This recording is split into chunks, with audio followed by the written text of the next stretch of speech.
tension, based on real events. I was 17, riding my motorcycle back to the AUL. Evening, last light fading, an empty road, 5 or 6 kilometers to go. The bike coughed and died, out of gas. I started pushing. The silence felt heavy. Dust skittered over the gravel. The sky deepened. My phone said no service, and the time flicked 9:07, like someone nudged the hand backward. Then I saw her, a gray-haired old woman in a long black cloak, standing dead center in the road. Her face was bloodless, her eyes too large and never blinking. I tensed but played it off, said hello. She didn't answer, just stared straight into my eyes. I walked past, heart hammering, and behind me came click, click, click, like a small dog trotting along the shoulder. I turned and froze. She was already on all fours, moving fast and too quietly, fingers hooking the stones, cloak dragging a wavering trail. Her arms seemed to have too many joints, nails ticking over the gravel. I bolted. At the bend I stopped, gasping. She stood ahead of me, somehow already there, smiling too wide. "What do you want?" I shouted. Nothing, just that motionless, unblinking face. The cloak stirred, and the air took on the smell of wet wool and copper.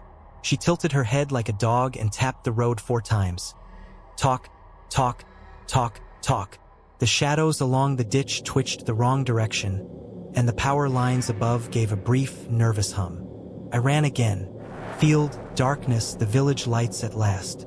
The clicking behind me cut off, but in my helmet mirror I caught a flash of her keeping pace, loping on all fours along the edge without breathing.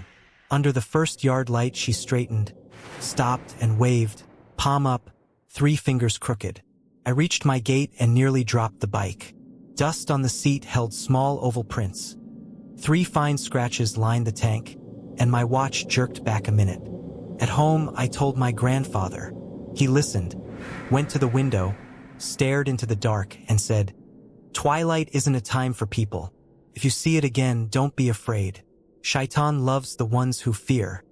That night, something clicked 3 times on the gate and fell silent. Since then, I don't take that road at dusk. And whenever the wind stirs the curtains, I hear that dry click, click, click in my head. Next scary story. This was back in 2014. For a long time, only family knew. Where we're from, you don't heat the bathhouse on Christmas or after midnight. Mom, my sister, and I went earlier. Dad went at exactly 12 a.m. First, nothing unusual. 40 minutes passed, still no Dad. He's not the type to linger. Mom went to check and returned pale. He's not there. We ran out. Deep frost, our prints in the snow, and a coil of steam hanging over the roof. An hour later, the front door swung wide. Dad stumbled in barefoot, crusted with snow, towel torn, face drained. His voice shook. I was drying off in the anteroom, turned around, and 2 of them were behind me. I saw only knees, dark red, like burned, slick with steam. I thought I imagined it, went back in, came out again. They were closer, on all fours. Behind the bathhouse there were dozens more, springing and sliding under the floor, pulling me toward the gap. He said the steam suddenly smelled like wet copper, and the latch jerked by itself. We grabbed a flashlight and ran to the bathhouse. Around it the snow showed drag furrows, as if someone had been hauled by the ankles, and nearby a scatter of small oval prints, like bare hands, leading under the floor. On the step were 5 wet marks spaced like fingertips. Under the bench the wash basin water still circled, as if something had just moved.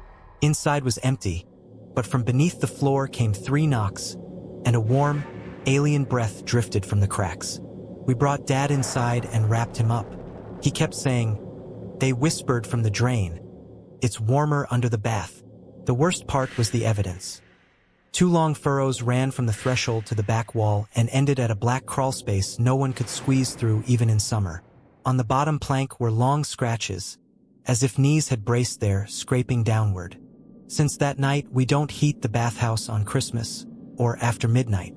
In spring, at the far end of the garden, where even in summer you can't pass, we found Dad's slippers locked in the ice, toes pointing toward the woods. Some nights the little bathhouse window fogs from the inside, and a single handprint appears on the glass and slowly slides down at exactly 12 a.m. We try not to look. Next scary story. My name is Maram.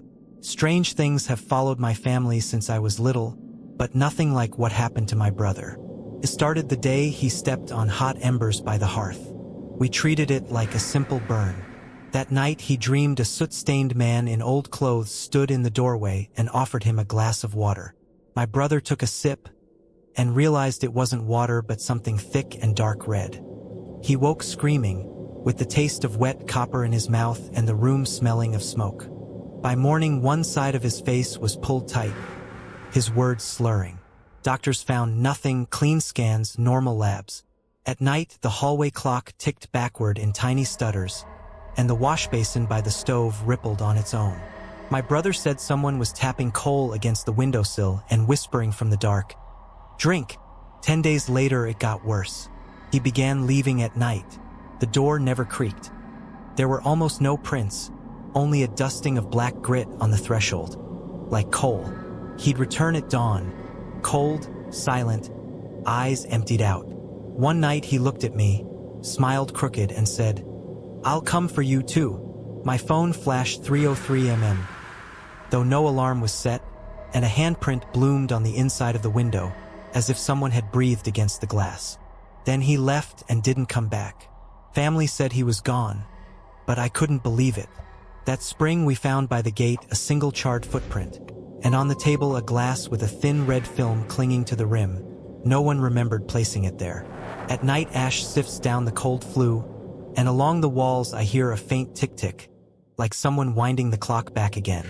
It's been 2 years. Sometimes I lie in the dark and smell coal and iron. If I look at the window, the reflection shows a shape standing behind me, and a round mark appears on the glass as if a glass had just been set down. I know he's alive, he's close, and he's watching me. If you ever dream someone offers you water, don't drink. Thanks for watching until the next scary stories.